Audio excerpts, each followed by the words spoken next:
ఈరోజు శాసనసభ బీఏసీ సమావేశంలో ప్రభుత్వం హామీలను అమలులో ఎత్తివేయడమే కాదు శాసనసభ సమయాన్ని కూడా ఎత్తేస్తున్నారు.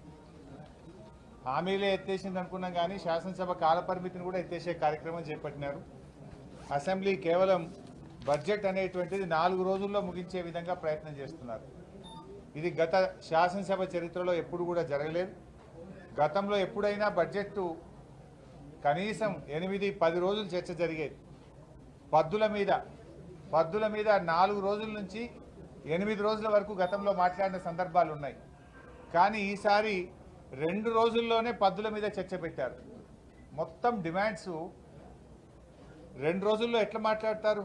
ఒక్కో రోజు 15-20 డిమాండ్లు ఒకటే రోజు మాట్లాడాలంట. దాని మీద ప్రవేశపెట్టుడు, చర్చ జరుగుడు, ప్రభుత్వం సమాధానం చెప్పుడు, దాన్ని ఆమోదించుడు.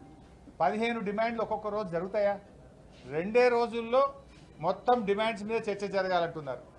బడ్జెట్ మీద చర్చ, రిప్లై ఒకటే రోజు పూర్తి కావాలంటున్నారు. అప్రాప్రియేషన్ మీద ఒకటే రోజు ప్రవేశపెట్టడం, చర్చ జరగడం, సమాధానం చెప్పడం, పాస్ చేయడం. అంటే మొత్తంగా 4 రోజుల్లో బడ్జెట్ సమావేశాలు ముగించే ప్రయత్నం చేస్తున్నారు. అంటే కనీసం శాసనసభలో చర్చించడానికి కూడా ఈ ప్రభుత్వం సిద్ధంగా లేదు. ఇది చాలా దుర్మార్గమైనటువంటి విషయం. కేవలం గతంలో ఇదే కాంగ్రెస్ పార్టీ నాయకులు 10 రోజులైనా బడ్జెట్ సమావేశాలు, 12 రోజులైనా బడ్జెట్ సమావేశాలు, నెల పెట్టాలి, 30 రోజులు పెట్టాలని మాట్లాడింది. కానీ ఇప్పుడు 4 రోజులకు మొత్తం బడ్జెట్ చర్చను 4 రోజులకు కుదించేస్తున్నారు. ఇది అత్యంత బాధాకరం, దుర్మార్గం. అదేవిధంగా మేము బీఆర్ఎస్ పార్టీ పక్షాన కనీసం 15 రోజులు బడ్జెట్ సమావేశాలు జరపాలని చెప్పి బీఎస్సీలో మేము డిమాండ్ చేయడం జరిగింది. అంతేకాకుండా మేము ప్రధానమైనటువంటి అంశాలు ఒక 9 అంశాలు ప్రభుత్వం ముందు మేము బీఎస్సీ సమావేశంలో పెట్టాం, స్పీకర్ గారి ముందు పెట్టాం. ముఖ్యంగా రేపు ఈ రాష్ట్రంలో రాష్ట్ర ప్రభుత్వం నిరుద్యోగ యువతీ యువకులకు చేసిన అన్యాయం, నిరుద్యోగుల పోరాటాన్ని అణిచివేస్తున్న తీరు, నిరుద్యోగుల మీద అక్రమంగా పెడుతున్న కేసులు, నిరుద్యోగ యువతీ యువకులను హాస్టళ్లలో చొరబడి వాళ్ళను కొడుతున్నటువంటి తీరు, అశోక్ నగర్ సెంట్రల్ లైబ్రరీలో దాడి చేసిన తీరు, ఈ యొక్క మొత్తం నిరుద్యోగ సమస్యలు, అదేవిధంగా జాబ్ క్యాలెండరు, గ్రూప్ 2, గ్రూప్ 3 ఉద్యోగాలకు పోస్టుల సంఖ్య పెంచడము, దీని మీద రేపు చర్చ పెట్టాలని చెప్పి బీఆర్ఎస్ పార్టీ తరఫున స్పీకర్ గారి ముందు ప్రతిపాదన పెట్టాం. రేపు నిరుద్యోగుల ఎజెండాను తప్పకుండా చేపట్టాలని, దీన్ని మీద చర్చ జరపాలని, ఈ రాష్ట్రంలో లక్షలాది మంది నిరుద్యోగ యువతీ యువకులను కాంగ్రెస్ పార్టీ మోసం చేసింది. మీరు ఆ రోజు వాళ్లకు పంచరంగుల ప్రచారం చేసిండ్రు, కలలు చూపించిండ్రు, జాబ్ క్యాలెండర్ ఇస్తామని, 2 లక్షల ఉద్యోగాలు ఇస్తామని ఫుల్ పేజ్ అడ్వర్టైజ్మెంట్లు ఇచ్చి ఇవాళ వాళ్ళను రోడ్ల మీదకి తెచ్చినారు, వాళ్ళ మీద అక్రమ కేసులు పెడుతున్నారు. దాని మీద రేపు చర్చ జరగాలని చెప్పి బీఆర్ఎస్ పార్టీ పక్షాన బీఎస్సీలో చెప్పడం జరిగింది. సో వాళ్ళు పెడతారని ఆశిస్తున్నాం. కానీ ఏ విషయం స్పీకర్ గారు ఇవాళ నిర్ణయం తీసుకొని సాయంత్రం కల్లా రేపు ఏ అంశాన్ని చేపడతామనేది చెప్తామని చెప్పారు. కానీ ప్రధాన ప్రతిపక్షంగా ఇవాళ నిరుద్యోగుల సమస్య మీదనే రేపు చర్చ జరపాలని చెప్పి మేము గట్టిగా డిమాండ్ చేశాం. ఎందుకంటే మొన్న గవర్నర్ గారికి కూడా నిరుద్యోగుల సమస్యల మీద బీఆర్ఎస్ పార్టీ పక్షాన గవర్నర్ గారి దృష్టికి కూడా తీసుకుపోయాం. శాసనసభలో ఇది ప్రాధాన్యత కలిగిన అంశం కనుక, లక్షలాది మంది యువతీ యువకుల సమస్య కనుక దీని మీద రేపు చర్చ జరపాలని చెప్పి మేము గట్టిగా పట్టుబట్టాం. ఇవి కాకుండా మరో 8 సమస్యలు కూడా ప్రభుత్వం ముందు పెట్టాం. ఒకటి, రాష్ట్రంలో శాంతి భద్రతల నిర్వహణలో వైఫల్యం. ఈ ప్రభుత్వం వచ్చినాక రోజు మర్డర్లు జరుగుతూ ఉన్నాయి, రేపులు జరుగుతూ ఉన్నాయి, చైన్ స్నాచింగ్ పెరిగిపోయింది, మొత్తం లా అండ్ ఆర్డర్ కుప్ప అయిపోయింది. పోలీసింగ్ వ్యవస్థ మొత్తం కూడా 10 ఏళ్ళు ఎంత అద్భుతంగా ఉండనో ఈ గవర్నమెంట్ వచ్చిన తర్వాత శాంతి భద్రతల నిర్వహణలో పూర్తిగా ఫెయిల్ అయిపోయింది. మొత్తం ఆధారాలతో సహా చర్చ పెట్టాలి. ఈ 6 నెలల కాలంలోనే ఎందుకు ఇంత జరిగింది, ఎక్కడ చూసినా ఇలా భయపడే పరిస్థితులు వచ్చినాయి. అందువల్ల దాని మీద చర్చ జరగాలని కూడా చెప్పాం. అదేవిధంగా చేనేత కార్మికుల ఆత్మహత్యలు, ప్రభుత్వం యొక్క నిర్లక్ష్య వైఖరి, చేనేత కార్మికుల విషయంలో చేనేత రంగాన్ని కాపాడడంలో ఈ ప్రభుత్వ నిర్లక్ష్య వైఖరి మీద చర్చ జరగాలని కూడా అడిగాం. అదేవిధంగా ఆ రోజు 6 గ్యారంటీలు 100 రోజుల్లో అమలు చేస్తామని బాండ్ పేపర్లు పంచారు. మొదటి శాసనసభలో చట్టబద్ధత తెస్తామని చెప్పారు. ఏమైంది మీ బాండ్ పేపరు, ఏమైంది మీ 6 గ్యారంటీలు? శాసనసభలో మీ చట్టబద్ధత ఏమైందో దాని మీద చర్చ పెట్టాలి, శాసనసభలో మాట్లాడదామని చెప్పి బీఆర్ఎస్ పార్టీ తరఫున ప్రతిపాదన పెట్టాం. అదేవిధంగా రైతు రుణమాఫీలో ఆంక్షలు పెట్టారు. ఇలా రైతులందరూ కూడా చాలా పరేషాన్ అవుతున్నారు. లక్ష లోపు రుణం ఉన్న ఇవాళ చాలా మందికి ఇవాళ రుణమాఫీ జరగలేదు. ఇవాళ ఉదయమే ఒకరు చెప్పారు డిసెంబర్ 9వ తేదీ వరకే ఉంటుంది, 9 తారీఖు నుంచి ఇవాళ వరకు ఉన్న వడ్డీ మననే కట్టుకోమంటున్నారట. డిసెంబర్ 9 నుంచి ఇవాళ జూలై నెల నడుస్తూ ఉంది.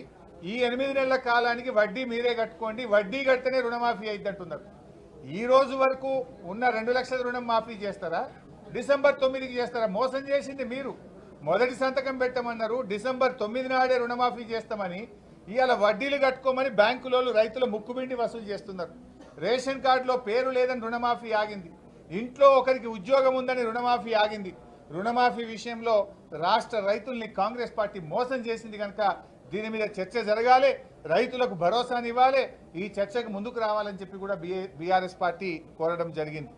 అదేవిధంగా అన్ని పంటలకు బోనస్ ఇస్తామన్నారు, ఇప్పుడు ఓన్లీ సన్న వడ్లకే అంటున్నారు, మిగతా పంటల గురించి మాట్లాడతలేరు. ఈ పంటలకు బోనస్ విషయంలో రైతు భరోసా విషయంలో చర్చ జరపాలని బీఆర్ఎస్ పార్టీ మా బీఏసీలో మేము కోరడం జరిగింది. అదేవిధంగా పల్లె ప్రగతి పట్టణ ప్రగతిని అటకెక్కిచ్చారు. గ్రామ పంచాయతీలకు మున్సిపాలిటీలకు నిధులు ఇస్తలేరు, మొత్తం పారిశుద్ధ్య నిర్వహణ ఎక్కడికక్కడ నిలిచిపోయింది. గ్రామాల్లో డయేరియా, మలేరియా, డెంగ్యూ, వైరల్ ఫీవర్స్తో ప్రజలందరూ ఇబ్బంది పడుతున్నారు. హైదరాబాద్లో ప్రతి 3 ఇంట్లకు ఒక ఇంట్లో జ్వరంతో బాధపడుతున్నారు, ప్రజలు కష్టాల్లో ఉన్నారు.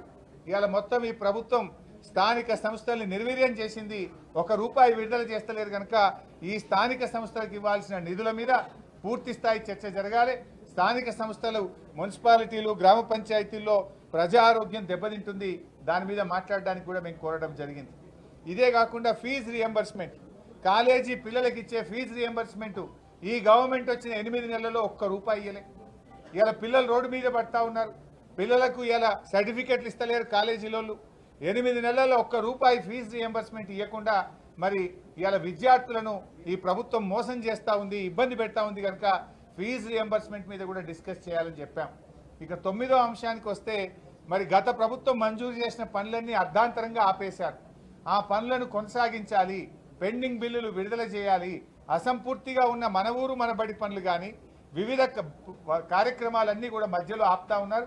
ప్రగతి అనేది ఒక కంటిన్యూయస్ ప్రాసెస్, వాటిని పూర్తి చేయాలి, పెండింగ్ బిల్లులు విడుదల చేయాలి, అసంపూర్తిగా ఉన్న పనులన్నింటినీ కూడా పూర్తి చేయడానికి ప్రభుత్వం చర్యలు తీసుకునే దాని మీద కూడా చర్చ పెట్టాలని చెప్పి కోరాం.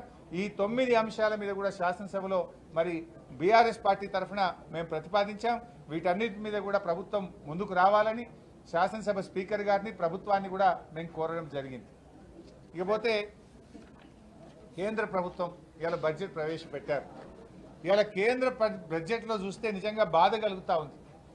తెలంగాణ అనే పదమే ఉచ్చరించలేదు, ఆంధ్రప్రదేశ్ పేరు చాలాసార్లు ఉచ్చరించారు. సరే ఇవ్వండి, ఆంధ్రప్రదేశ్కి ఎందుకు ఇచ్చారని నేను అనను.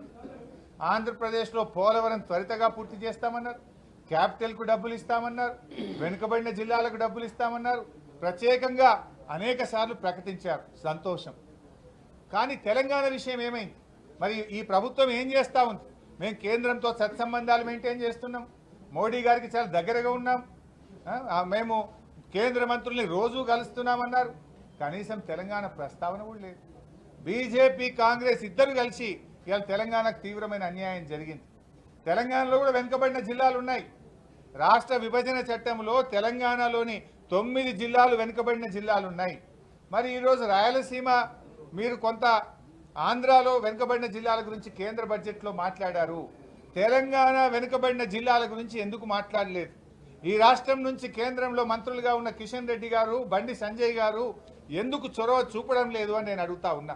ఆంధ్ర వెనుక జిల్లాలకు డబ్బులు ఇచ్చినప్పుడు, ప్రత్యేక నిధులు ఇచ్చినప్పుడు తెలంగాణలోని వెనుకబడిన జిల్లాలకు ఎందుకు మొండి చేయి చూపుతున్నారు? అంటే తెలంగాణ పట్ల కేంద్రానికి, బీజేపీకి ఎందుకు ఇంత నిర్లక్ష్యం అని చెప్పి నేను అడుగుతా ఉన్నా. ఇలా మనకు జాతీయ ప్రాజెక్టు గురించి లేదు, మా పాలమూరు ఎత్తిపోతల పథకానికి జాతీయ ప్రాజెక్ట్ ఇవ్వచ్చు కదా, ఎందుకు ఇవ్వట్లేదు? ఆంధ్రాకి ఇచ్చినప్పుడు మాకు కూడా ఒక జాతీయ ప్రాజెక్ట్ ఇవ్వాలి కదా. బయ్యారం ఉక్కు ఫ్యాక్టరీ గురించి ప్రస్తావన లేదు, వరంగల్ కోచ్ ఫ్యాక్టరీ గురించి ప్రస్తావన లేదు. తెలంగాణకు ఓవరాల్గా గుండు సున్నా ఇచ్చింది. కేంద్ర ప్రభుత్వం ఈ రోజు పెట్టిన బడ్జెట్లో తెలంగాణకు మొండి చేయి చూపించింది, మొత్తంగా ఇచ్చింది ఏమని ఉంటే గుండు సున్నా తప్ప ఏమి లేదు. తెలంగాణకు బీజేపీ ప్రభుత్వం తీరని అన్యాయం చేయడం జరిగింది. ఇది మరి తెలంగాణ నుంచి ఉన్న 8 మంది ఎంపీలు, ఇవాళ బీజేపీ ఎంపీలు దీని మీద కేంద్రం మీద ఒత్తిడి తేవాలి. ఈ రాష్ట్రం నుంచి కేంద్రంలో ఉన్న మంత్రులు తెలంగాణకు జరిగిన అన్యాయం మీద స్పందించి ఈ రాష్ట్రానికి నిధుల్లో వాటా దేవాలని చెప్పి బీఆర్ఎస్ పార్టీ డిమాండ్ చేస్తుంది.